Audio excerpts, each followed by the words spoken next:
Welcome to this edition of Peak Performers Podcast with your host, Thor Conklin. Thor will be sharing the necessary tools, strategies, and psychology you'll need to become a peak performer in any area of your life or business.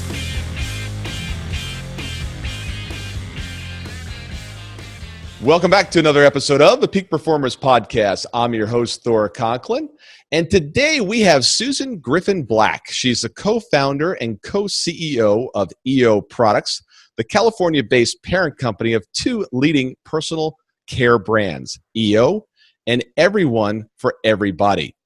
For nearly 25 years, Susan has been a pioneer in the personal care industry and has built a successful company rooted in responsible business practices.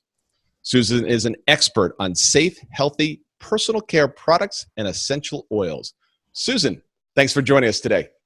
Thanks so much for having me. I'm really excited to have a conversation with you. Yeah, this is going to be exciting. First of all, congratulations, 7 years on the Inc. 5000 list. Well done. Not many entrepreneurs get to that level. Thank you. And, especially because we're such an overnight success after 23 years, that the last 7, I just want to put that in context. Yeah. But, so far so good. It's been a great run. So that's interesting. So for the last 7 years, you've ended up on the list. It took you a while to get to that point. Was there something that changed in the industry, something changed in the company that started that growth spurt? Yes, we launched the Everyone for Everybody brand in 2012, and that is really what the catalyst was for more than incremental growth. We were for many years a startup in a startup in a startup, making our way, and we were doing EO, which was distributed mostly in Whole Foods and all the natural food stores. We've been very much a part of making healthy, plant-based, beautiful products that we wanted to use for our friends, for our families, and it rippled out into the greater community. And at that time, Whole Foods probably had 50 stores when we started down the path with them. And so, we've all sort of grown up together in that. And about 6-7 years ago, my son, who was in a band, came home with his 5 bandmates, which he often did. And they were all staying with me in my little cottage. And I walked into the bathroom and there were all sorts of what I consider to be, taboo, nasty, toxic products. So I had to call an immediate meeting and focus group to say, have I taught you nothing? I want to hear from each and every one of you why these choices, especially because I knew these guys, and of course my son was, raised with no synthetic fragrance and organic food, and not in a crazy extreme way, just in a very practical, this makes more sense than that. And our premise has really been to select the best quality, safest ingredients that we can and make products ourselves so that it actually lessens the chemical load that we're all exposed to on a regular basis. Women probably use, 25 personal care products before they leave the house. Men, maybe half of that. So when I looked at all of these products and we're talking to my son and his bandmates, they said Mama, the sizes are too small. It doesn't go a long way. The prices are a little expensive. It's not everywhere, And so out of that came this idea to make a more value-oriented product that was easier to understand and more accessible to more people, which is really what we started out to do originally. But then, the ingredient selection and formulation and, channel that we were in was a little bit prohibitive at first. but we were really ready at that point, after being in business for 150 years. It's like dog years sometimes, Yeah, those yeah. first, 15, to scale, because, we had the infrastructure, we had the manufacturing facility. Of course, at the time, we didn't know what would happen. We just launched a few products under the Everyone for Everybody label, made it kind of, bold and fun and accessible and, with beautiful ingredients, and it took off. And so that is one of the reasons, and the critical decision and then follow through that put us on the Inc. 5000 fastest growing companies over the last 7 years. Interesting. So how old was your son when he showed up with the bandmates? Let's see. He was 22, and he's 30 now. 22. Okay. Mm-hmm.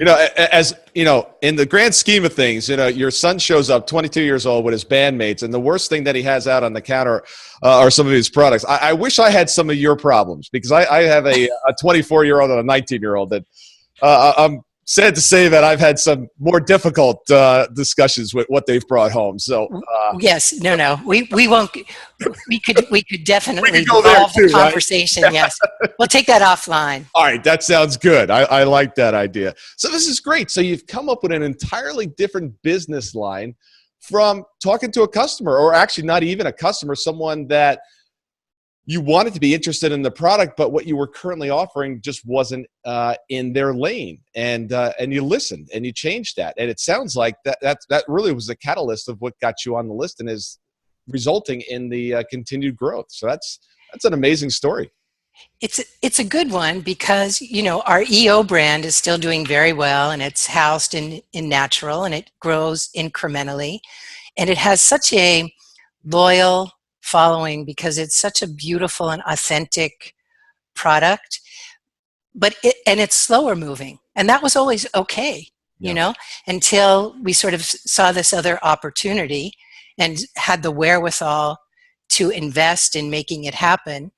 And because we are dedicated to managed growth, and we are privately held and funded, and we've really taken sort of the long path of putting our profits back in and working and growing at a rate for the first, probably 18 years that was sustainable and doable. We could make very mindful and thoughtful decisions. And so we were ready to sort of meet the challenges that came with a different scale. Interesting. Let's talk about that for a little bit, because we run a profitability consulting firm, and you've got to make a profit at the end of the day, or at least at some point, in order to keep the lights on and keep the employees paid. How do you deal with the struggle? Because I can tell that you're extremely passionate about your product, and I think every CEO goes through the same internal kind of conflict when it's their baby. I mean, these are the formulations, these are the products, and you want the very best to go in it, but the very best costs money. And yes. You've got to weigh, do I use this or do I use this? And you still got to make how do you deal with those challenges, and how do you make the decisions on balancing, putting in, 14 karat gold and then also making a profit? Yeah, very difficult. I think a couple things. We were a B Corp, a benefit corporation, probably before B Corps existed, which means that we were very interested in creating a company that we would want to work for, which meant that it had to be values-led and driven, and so that it was people, planet, purpose, and profit. And, we've been keenly aware and had some very, very difficult times and pain points when the profit wasn't there. So, it's been a balancing act and a path of very mindful choices with lots of mistakes and lots of creative solutions. what we've said sometimes is that we're really good at not going out of business. Not that we're like so, great at what we do and but, it's sort of, we had the wherewithal to weather because we were so passionate about what we were doing and passionate about not having to get a job, and that it all sort of culminated in, okay, what do we do now? And then eventually in much more of a proactive stance, which, you can't really, you can, that gets you to a certain point because you never know what's going to happen. But in building up some skill set and a culture that was equipped to deal with problem solving in a creative and flexible way so that we could always keep going. Yeah. Well, if things don't work out here, you can always fall back on your cooking skills. Yes. No, we got to tell them what the inside joke is, since nobody else except the two of us know what's going on here. When you said in your bio, you said you've got where is it? 2 kids. Yeah, right? That's right. Two kids. 2 kids and 2 sisters. Is it? Oh yes. no, I'm saying my yes. dad's a winemaker. You got one son who's a rock star, a daughter. Who's a painter. She's an emerging artist, who's right? a painter, right? And your sisters own restaurants, but you don't cook. Yeah, right. And my kids will tell you, my mom makes tea and toast. And reservations. Reservations, yes. But that's not really true. I don't even make reservations. Because your sister owns a restaurant. We just go out. There you go. There you go. And what I love also is your ex-husband was the co-founder in the company, it sounds like, and you're still partners today. We are. How'd you pull that off? We were married for about 11 years, and we've been divorced for about the same. And, I think that we were both really dedicated to, first of all, we care deeply about each other. There's a lot of mutual care and respect. And it was a very difficult separation emotionally, I think, for both of us. And because we're devoted to our children and to what it was and is that we're doing, we made it through a difficult couple of years with lots of support and help and models from other people who had been through it, though there aren't very many. I had to look hard, Yeah. And it's really turned out to be a beautiful thing. We co-run the company. Our skill sets are very different and complementary, and we've been able to, navigate our relationship in a new, and I think we would both say a much more elevated and positive way. Yeah. I could see the both of you giving talks on the stage, TED Talks on partnership management and how to create a successful partnership. Because if you can go through a divorce, get married through a divorce, and then exit that and remain business partners, that is a great skill set. Well done. Thank you. Yeah. I've never really understood how people can love each other, have children together, know that the children that you're together for life because you have children together, and then not even in the most difficult situations eventually come out the other side, whatever it takes, because it makes life so much more difficult for everyone, right? Yeah. When I got divorced, I was like, all right, so we're divorced. You don't want to be married to me anymore. That's okay. I mean, it wasn't okay at the time, but it was okay. No, right. Like, we could still do holidays, Christmas, Thanksgiving. I'm like, we were married for 23 years. It's like, I just didn't turn it off one day. Yes. It didn't work for her, but listen, 50, the statistics are, tell us everything, right? It's the divorce rate is still about 50%. Yeah. So given our long lives, and choices and change in so many things, and options, there's got to be a better way, right? Yeah. Well, I love the model that you set forth. Let's talk a little bit about. I ran a manufacturing company. It was one of the most painful companies I've ever run. Well, and what were you manufacturing? Equipment that went into nail salons. So the pedicure chairs, the pedicure furniture, everything you saw in a nail salon except for the people.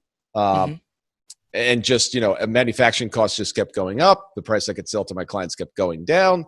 It didn't take a rocket scientist to say, this is not a good scenario. And I know those struggles. And one of the things that I found, which was a blessing in disguise, is as things got difficult and cash got very scarce at times, our vendors really stuck by us, and we ended up getting better terms through hard times.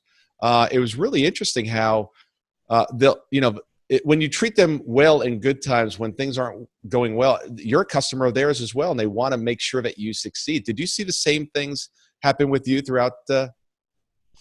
Yes, relationships are everything. Yeah. And I think by being honest, and our sincere intention was to work things out and make it through, people would just really rise to that occasion with, who are truthful and have integrity, and, who you can make it work with. And it's so rewarding now to see some of the people that we've worked with for many years and that we're still doing business, and we've built such a healthy, sustainable relationship with them, with their employees, and they've really are stakeholders in our success. Yeah. So I think, as afraid as I was to not say, the check's in the mail when it was still on my desk, that just didn't seem like that was going to get us very far. Yeah. So it was sort of like, okay, look, here's where we are. Here's what I think is going to happen. Here's what our intention is. And then, by keeping communication open and really doing the best we could, and so from that, and from learning and understanding where that got us and what people's responses to that were, and the fact that people really came to our aid and were cooperative and collaborative, it just kept us going on that path because it was so affirming. So which meant if someone owed us money, what even though we needed it to pay the other person, and the robbing Peter to pay Paul juggle that we did for 100 years, the learning in that is, for me, was always to treat people the way that I wanted to be treated, and to be able to discern and be present with whatever was happening in that conversation, and then do the best thing that we could from that point. And that just, as we grew, and whether that was employees, whether that was, our stakeholders, whether it was our bank during difficult times, or angel investors, it was, to even over communicate rather than under communicate, what the plan was, what we were doing, what we were trying to do, where we were not doing well, where we were, and keep going. Yeah, communication is so important, because when you get out in front of it, people generally will have a much better understanding of what's going on. They can then manage their companies, their finances, accordingly. If you don't tell the truth of where you are, it just makes things worse, so much worse. And sometimes I've learned too that it's so difficult as an entrepreneur to tell the truth, not from the point that you don't want to tell the truth, but denial is really pervasive, right? I mean, we're all human and we all have it, and because you so don't want the thing to be happening that's actually happening, that you want to push it away thinking it'll get better next week and then it'll all be right. Yeah. And that's not necessarily true. We made a lot of mistakes along the way, and then we finally could see, for the problems that you can see, when you can quiet yourself and get honest about the situation, whether it's, cash flow is really, really tight, and if we don't go to a 4-day work week, it will be doom and gloom for all of us, So it's navigating and being able to be with whatever's happening so that you can make the best decision that you can. Yeah, you just reminded me of something. I forgot. We had to go to a 4-day work week as well, 2009, 2010, and had to let people go. And it was like, if we're going to survive, that's what we have to do. It's not great news. It was hurtful to everybody in the process, but if we didn't do it, we weren't gonna make it. And it's funny, when you say that as entrepreneurs, many times we don't want to admit, where we are because we've got so much of ourselves and our identity wrapped up in it. People connect. Entrepreneurs are great at connecting their self-worth with their net worth. Yes. And, it's like, we'll do a lot of things, but don't mess with my self-worth. Yes. And we'll do a lot to protect that. And when we don't tell the truth, it's just not good. I remember sitting there days where it's like, hey, vendor calls, I've got a check on my desk. It will not clear. It has your name on it. It's filled out. It's not worth anything right now, but I'm working towards doing this. And I would always do this. Is something that I've always worked with my kids and anybody that I'm mentoring and coaching, is if you think you can pay them in 7 days, tell them it'll be 12. Yes, And please. when it gets there in 10, you're a hero. Yeah. It'll be there tomorrow, and then it's 3 days. Don't do that.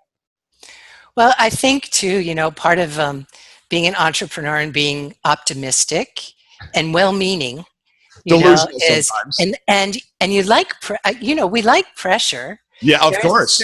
And we like being up to the challenge. So the sort of overpromise, underdeliver, and then having to do it all again, and the loss of credibility, it's so much easier. It took me a long time to get that, to pause instead of just like being, covering up the fact that things are bad, but they're going to get better in a minute, and, doing that tap dance, to pause and give myself the actual permission or the minute to catch my breath instead of the automatic tap dance, to say, it's going to be 15 days, and then just create a little space and a little extra leeway for everybody. Yeah. It seems like a much better way to go. Yeah. And send a little note. Sorry, this can't be the check. Thanks for your understanding. Send that right out. They get that a week before they get the check. Mm-hmm. It's about communication. It's one of our founding principles and core values. It's right on the wall. That's what I'm looking at. Yeah, but communication really comes from caring. Like you can't force yourself to care. So if you don't actually care, that comes through too, right? And when you do, you really do, and you're trying to make it good, and that doesn't always work either, but you do give it your best effort. And people get that because most people have been in a tight spot or two, right? So, that's sort of the beauty of the human spirit and resilience. Yeah. For those that are listening to this and not looking at the video, it's very obvious of how passionate Susan is about this, but you can hear it in her voice. Your passion and your caring about your company and what you've created can't be faked. It's in your tonality of your voice. It's in your body movement. So most of our communication is nonverbal anyway. Yes. So tell us about some of the things that you've learned along the way. If I was a young entrepreneur just starting out, which I think after 20 years, I think I'm still just starting out, right? There's so much to learn, and the environment's always changing. What are some of the lessons that you learned along the way that a young entrepreneur doesn't have to go through? What are some of the things you could point out for them? Yeah, I would love to save everybody a few headaches, and sleepless nights, and a couple of things. One is I used to say, go within or go without. There is a way of really being able to get with yourself so that you understand what your motives are, if you're doing the right thing, how you're doing the right thing, so that there's integrity and congruity in what you're saying and what you're doing, which is really difficult. And it can be a tedious practice, a lengthy practice, and it's a very aspirational practice. I think, though, that when our speech gets ahead of our actions, we lose credibility, not only with others, but with ourselves. So it's a good thing every now and then to take a minute to quiet down and sort of just get back in touch with who you are and why you're doing this thing. And because it's interesting, I was a clothing designer. I was in the clothing business before I co-founded EO Products. And, it was it was really fun for a while, and I was good at it. And so I kept getting rewarded because I was good at it. Except just because you're good at it doesn't mean that it has heart and meaning and purpose for you. So it's good to sort of assess those things and to not be afraid to change course, change your mind, make mistakes, learn, and stay open and flexible to what is actually happening and how you feel about it. And I think the further away we get from ourselves, who we are and what our values are, that lots of trouble can happen. It's a fertile place for discontent and conflict and suffering. Yeah. There's a famous pastor that down here in Atlanta, and he talks about the guardrails.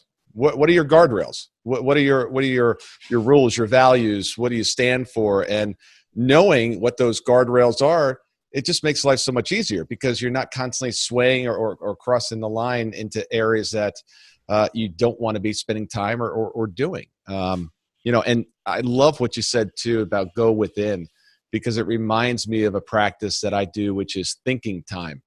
And that is taking time each week just to sit and to be quiet and to ponder, whether it's something that we're trying to solve within the business, whether it's something personal. It's just, there's so much activity going on around us now that there's not a lot of thinking time. I ride motorcycles. And one of the great things is, when you're on the motorcycle, there's not a lot to do except pay attention and think, right? Driving, I just went down to the beach, drove back 5 hours, and I was like in the car. It was great because I'm sitting there. Of course, I'm creating content along the whole way. It's like, okay, so now what I want you to do, but it's like it's just flowing, right? It constantly coming, but you've got to take that time to go within in order to get those answers. Yes, so very important. Yeah, and I see so many young entrepreneurs constantly running around going, okay, I'm missing something. What is it? I've got to learn this, or I'm missing this. And a lot of the work that we do with entrepreneurs is simply eliminating something that doesn't belong, not adding something. So, yeah, and because I'm in the Bay Area and it's, there's so much, it's world headquarters for tech.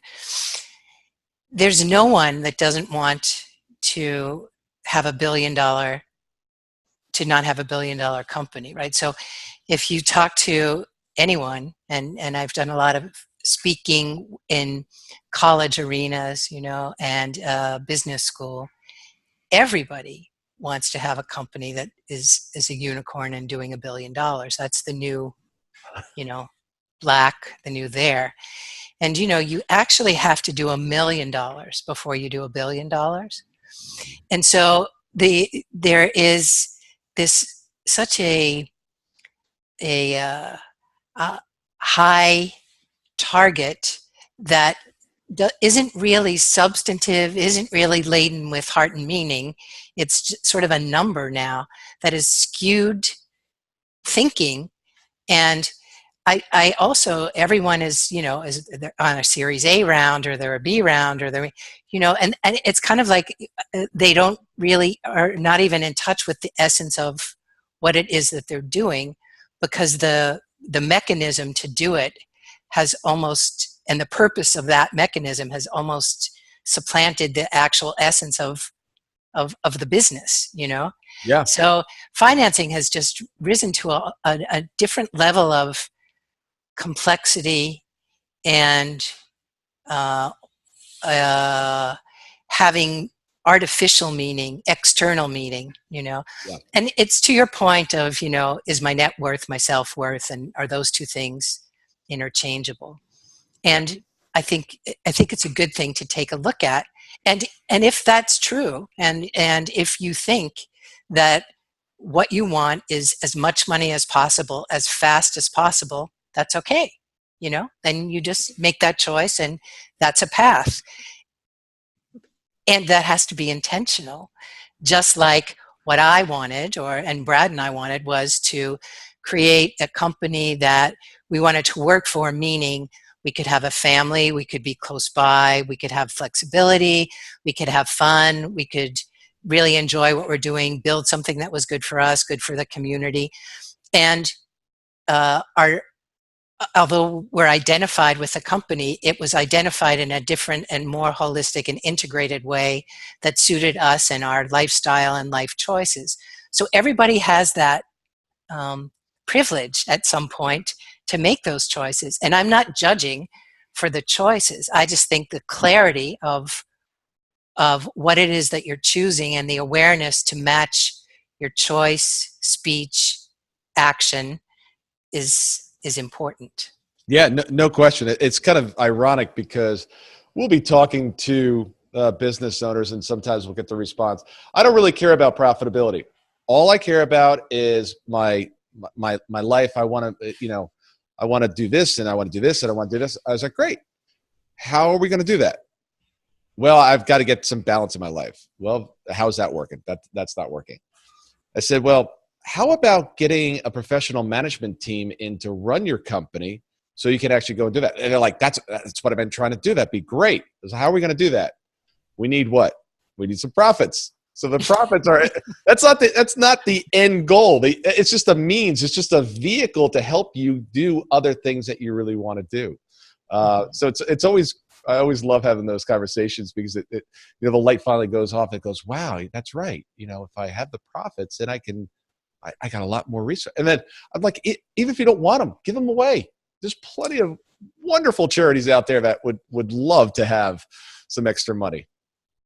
So anyway, Susan, we could go on and on, but I know you have to get back to the company. How's your son doing now? Has he started to use all the products? He is. He and his friends using all the products. Yep, he's doing great. Thank you. Nice. How's the Rockband going? He's actually doing quite well out there. He's signed. Can I tell you his name? Of course. Marky Basie. Marky Basie. Yeah, he's on tour. There's an album that's coming out soon, but check him out, Marky Basie. Nice. What's the name of the album? Do you know? The last album was called Gossip Columns, and that dropped about 6 months ago. Nice. Got to plug your son if you're on the show. Come on, this is going global. I know. We're heard in 110 countries around the world. So. Well, thank you. Thank you for that. Absolutely. And thank you as well. You, in the show notes, you're going to see a special offer to receive 20% off your next purchase. Simply go to www.eoproducts.com and plug in the code EO2018. That's good through the end of this year. Thank you very much for that. I really appreciate that. Yes, so happy to do it. And tell the audience how they can get in touch with you as well. So for me, it's very simple. Susan at eoproducts.com. Terrific. Susan, thank you very much for coming on today. And have an amazing week. You too. Thanks so much. It's been a pleasure. You're Take good care. Thank you. See you soon. Bye.